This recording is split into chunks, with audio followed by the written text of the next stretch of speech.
A dekorációs vakolatok többsége esetében a felület előkészítését az alapozó bevonattal zárjuk, melyet a festőhengerrel vagy korongecsettel hordunk fel a legmegfelelőbb minőségben.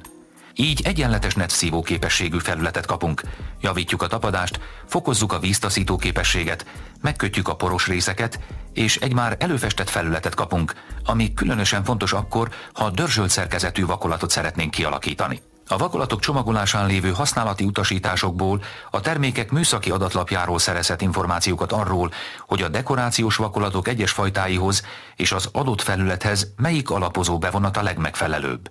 A leggyakrabban előforduló felületeken, hőszigetelő rendszerek alapvakolatain és mészcement vakolatokon a pasztaszerű vakolatokhoz az Unigrund univerzális alapozó bevonat alkalmazását javasoljuk.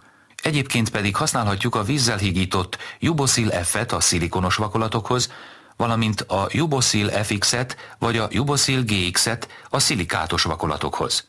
Akril dekorációs vakolatok esetén alapozó bevonatként ajánljuk a vízzel hígított akrikolort is. Az alapozó bevonat színárnyalata minél jobban hasonlítson a dekorációs vakolat színárnyalatához. A felhordási feltételek tekintetében a szilikátos és az ásványi dekorációs vakolatok a legbonyolultabbak, különösen a színezettek, amelyek különösen érzékenyek, főleg az alacsony hőmérséklet és magas relatív páratartalom melletti hosszantartó száradási idő miatt. Hasonlóképpen a szilikátos vakolatok esetén külön figyelmet kell fordítani a felületre, aminek elég száraznak kell lennie, hogy a homlokzat felületen ne keletkezzenek foltok. Amennyiben a dekorációs vakolatokat homlokzati felületekre visszük fel, azokat megfelelő takarással védjük a napsugárzással és széllel szemben.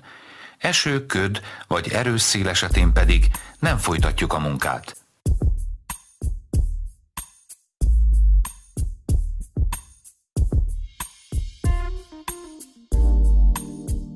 A felvételen láthatjuk, hogy magának a felületnek a színe milyen hatással van a felület hőmérsékletére, illetve hogy a megmunkált felület ki van-e téve napsugárzásnak vagy árnyékban van, illetve védve van-e védőtakarással.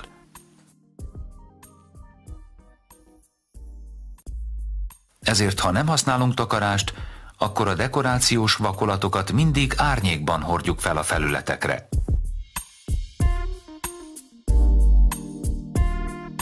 A dekorációs vakolatok nagy kiterjedésű, főleg magas felületekre történő felhordása bonyolult munka, melyet lényegesen egyszerűbbé tehetünk a felület kisebb részekre történő felosztásával. Így a homlokzat felület sávok segítségével történő felosztása lehetővé teszi a homlokzat egyes részeinek egymástól függetlenül történő kivitelezését. A homlokzat felületeket vájatokkal, habarcsszegélyekkel, díszítőkoszorúkkal és díszlécekkel választhatjuk el, amivel az egyes szintmagasságokban elkerülhetjük a vakolatok sokszor nem épp esztétikus átmenetét.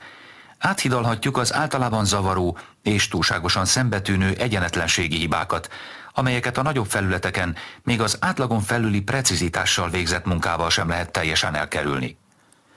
Az elsimított sávok vagy díszlécek és szegélyek gyakran jelentenek segítséget a sarok és paletta szegélyek kidolgozásánál, vagy a sarkok megmunkálásánál.